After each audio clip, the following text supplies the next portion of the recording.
व्रत में आपको हर बार अगर खीर और हलवा ही बनाना पड़ता है, तो आज की ये रेसिपी आप ज़रूर ट्राई करिएगा। एकदम यूनिक और डिफरेंट रेसिपी है। मैं लाई हूँ कोकोनट मावा सैंडविच, जो बाहर से क्रिस्पी और अंदर मावा की फिलिंग और रबड़ी। एकदम मज़ेदार कॉम्बिनेशन है। एक बार बनाएंगे तो बार-बार खाए बिना नहीं रह पाएँगे, इतनी बढ़िया लगती है।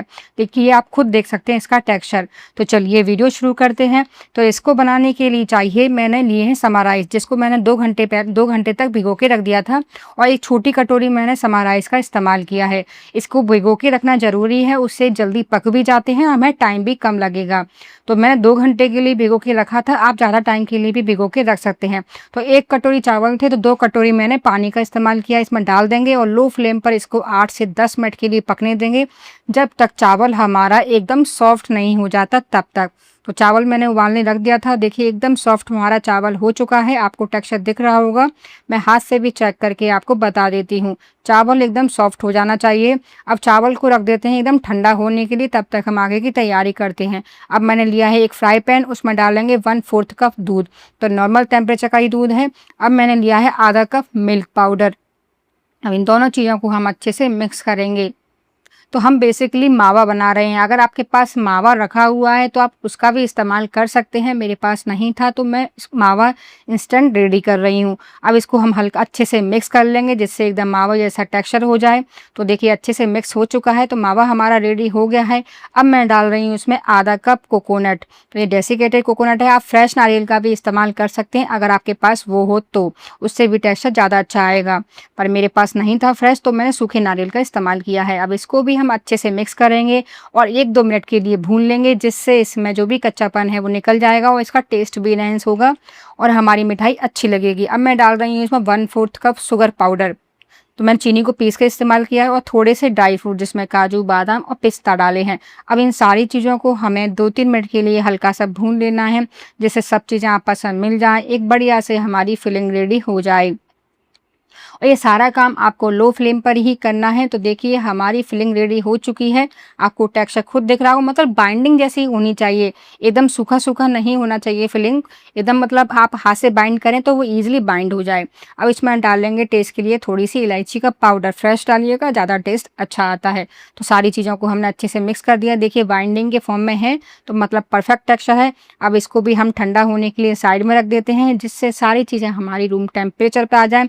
उसी के बाद हम इन सब का इस्तेमाल करेंगे। गरम-गरम हमें ये इस्तेमाल नहीं करनी है। तो इसको भी हमने प्लेट में ट्रांसफ़र कर दिया है, इसको साइड में रखते हैं। अब मैंने वही फ्राई पैन लिया है। अब इसमें डालेंगे हम 1 गिलास दूध। तो फुल फैट मिल्क का इस्तेमाल कीजिएगा। अब दूध को हमें 2-3 मिनट के लिए बॉयल करना है, जिससे थोड़ा-सा और गाढ़ा हो जाए। अगर आपके पास ज़्यादा क्वांटिटी में दूध है, तो आप ज़्यादा क्वांटिटी में भी दूध का इस्तेमाल कर सकते हैं। क्योंकि मैं इंस्टेंट रबड़ी बना रही हूँ, तो मैंने मिल्क पाउडर का भी इसमें इस्तेमाल किया है। तो दूध हमारा 2-3 मिनट के लिए अच्छे से उबल चुका है। अब मैं डाल रही हूँ इसमें 1/4 कप मिल्क पाउडर।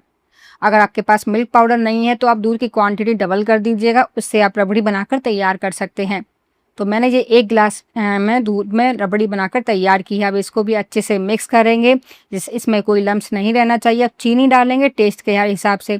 तो मैं 3-4 चम्मच चीनी का इस्तेमाल किया है, आप अपने टेस्ट के अकॉर्डिंग भी इसमें डाल सकते हैं।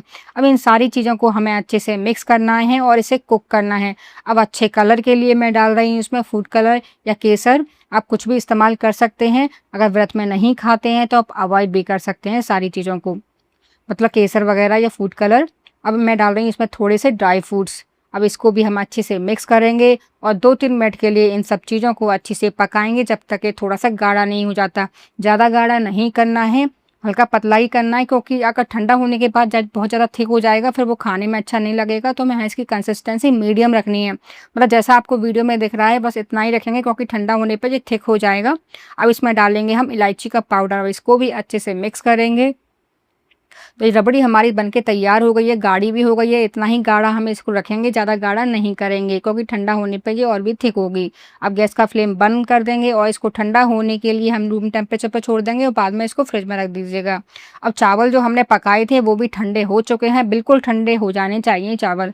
अब इसको हाथ से एकदम अच्छे से मैश करेंगे, एकदम डो के फॉर्म में आ जाना चाहिए और चावल जैसा टेक्सचर इसमें नहीं होना चाहिए, मतलब एकदम स्मूथ टेक्सचर हो जाना चाहिए। तो मैंने इसको अच्छे से मसल लिया है। अब डाल रही हूँ मैं इसमें एक उबला हुआ आलू।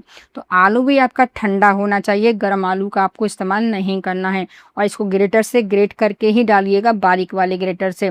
इससे क्या है, आलू का टेक्सचर इसमें समझ में नहीं आएगा और इसमें बाइंडिंग भी मिल जाएगी। अब मैं डाल रही हूँ 2 टेबल स्पून अरारोट पाउडर, क्योंकि इसको भी हम व्रत में खा सकते हैं, तो इसलिए मैंने ये ऐड किया है। अब इसको भी हम अच्छे से मिक्स करेंगे। अगर आपको लग रहा है इन सब चीज़ें मिक्स करने के बाद भी आपका आटा चिपक रहा है, अच्छे से बाइंड नहीं हो रहा है, तो आप अरारोट पाउडर की क्वांटिटी बढ़ा सकते हैं। तो हमने सारी चीज़ों को अच्छे से मिक्स कर दिया है। अब मैं डाल रही हूँ इसमें 1 चम्मच घी, जिससे इसमें चिकनाहट भी आएगी और इसका टेस्ट भी बढ़ेगा। अब इसे अच्छे से मिक्स कर देंगे और मसल लेंगे। तो हमारा डो लगकर तैयार हो गया है। हमें इसी टाइप का टेक्सचर चाहिए था, बिल्कुल भी ये हाथ से नहीं चिपक रहा है। अगर आपको लगे चिपक रहा है, बाइंडिंग कम है, तो आप आटा और ऐड कर सकते हैं। अब हाथों पे घी लगा के हम इसकी छोटी-छोटी टिक्कियाँ बना के तैयार करेंगे।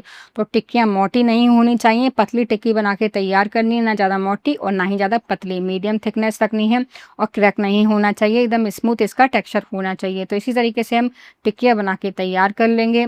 तो ये मिठाई इतनी टेस्टी बनती है, आप इसको व्रत में खाइए, किसी फेस्टिवल पे बनाइए। आप बार-बार वही हलवा और खीर बना-बना के बोर हो गए होंगे और खा के भी। तो इस बार इस रेसिपी को ज़रूर ट्राई करिएगा। सिंपल सी रेसिपी है बट बहुत मज़ेदार है। हम इसी तरीके से सारी टिक्कियाँ बनाकर तैयार कर लेंगे। तो देखिए, हमने 2 टिक्कियाँ बना के तैयार कर ली हैं। तो अब टिक्कियों पे बिल्कुल भी क्रैक नहीं होना चाहिए, एकदम बढ़िया आपकी टिक्की बन के तैयार होनी चाहिए। तो 2 टिक्कियाँ रेडी हैं, हम 2 टिक्कियाँ और बना के तैयार कर लेते हैं। उसके बाद हम बाकी की सारी टिक्कियाँ बाद में बना के तैयार करेंगे। तो देखिए, हमने 4 टिक्कियाँ बना ली हैं। चलिए अब इनमें हम फिलिंग भरते हैं। तो जहाँ मावा की हमने फिलिंग बना के रखी थी वो ठंडी हो चुकी है, अब इसको हम फिल कर देंगे। तो उतना ही फिल करिएगा जितना इसमें आ जाए।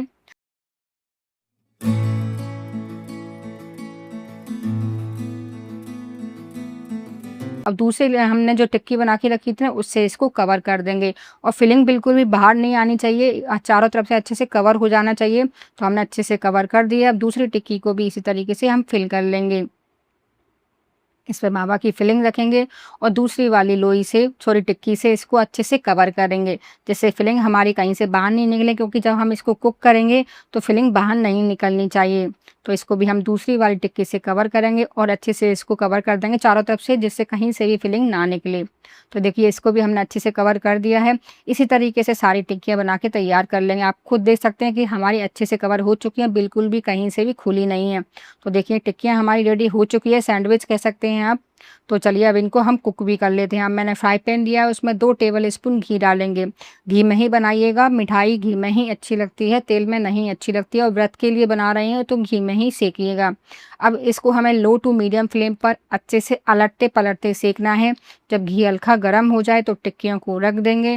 तो एक बार में जितनी आए उतना ही रखना है। अब एक तरफ से जब सिक जाएँ तो पलट के हम इनको दूसरी तरफ से भी सेक लेंगे, जब तक इन पे हल्का सा गोल्डन कलर नहीं आ जाता तब तक। तो 4-5 मिनट का टाइम लगता है इनको सेकने में। फटाफट सिक जाती हैं, इतना नहीं मगर सिक जाती हैं, और एक बार में आप ज़्यादा भी क्वांटिटी में अगर आपका तवा बड़ा है तो आप एक बार में भी सेक सकते हैं। तो देखिए, दोनों तरफ से अच्छा सा कलर आ चुका है, अलटते-पलटते हमने इनको सेक लिया है। अब इनको निकाल लेते हैं और इसी तरीके से हम बाकी सारी टिक्कियाँ भी सेक कर तैयार कर लेंगे। है ना, सिंपल सी रेसिपी है, बहुत यूनिक है, मज़ेदार है, आप एक बार ज़रूर ट्राई करिएगा। चलिए अब इसको हम अच्छे से पूरी रेसिपी को असेंबल भी कर लेते हैं। जो रबड़ी थी हम बिल्कुल ठंडी हो चुकी है, मैंने फ्रिज में रख दी थी। इसको प्लेट में डालेंगे। तो अभी हाफ़ ही डालेंगे, हाफ़ हम ऊपर से डालेंगे। तो रबड़ी हमने डाल दी है। अब जो हमने टिक्की बना के रखी थी सैंडविच, वो भी हम इसमें रख देंगे। तो मैंने 4 सैंडविच रखी हैं, आप अपने अकॉर्डिंग भी रख सकते हैं। तो हमने प्लेट में इसको अरेंज कर दिया, ऊपर से हम इसके ऊपर फिर से रबड़ी की कोटिंग करेंगे। तो ये मिठाई बहुत टेस्टी बनती है, आप एक बार ज़रूर करिएगा, बनाइएगा। नारियल और मावा की फिलिंग इसमें बहुत बढ़िया टेस्ट देती है, और समा के चावल से बनाया है तो टेस्टी भी है और कुछ यूनिक भी है। अब इसको हम ड्राई फ्रूट्स और रोज़ पेटल से डेकोरेट कर देंगे, जिससे देखने में और भी अच्छी लगे। तो देख सकते हैं हमारी रेसिपी बनके तैयार हो गई है। तो कोकोनट मलाई मावा सैंडविच कह सकते हैं, एकदम यूनिक रेसिपी है। आपने आज तक ये रेसिपी नहीं देखी होगी तो ट्राई ज़रूर करिएगा। देखिए कितनी बढ़िया हमारी रेसिपी बनकर तैयार हुई है। मैं आपको इसको कट करके भी दिखाती हूँ, एकदम सॉफ्ट मुलायम और मुँह में घुलने वाली बनी है। तो देखिए आप टेक्सचर खुद देख सकते हैं, अंदर से मावा की फिलिंग, ऊपर से रबड़ी का टेक्सचर। हमारी रेसिपी देखने में ही इतनी मज़ेदार लग रही है। तो ऊपर से मैं आपको एक और पीस काट करके दिखाती हूँ। तो आप ये वीडियो कहाँ से देख रहे हैं वो भी मुझे कमेंट करके ज़रूर बताइएगा। अगर आपको मेरी वीडियो थोड़ी-सी पसंद आती हो तो शेयर ज़रूर करिएगा। Thank you.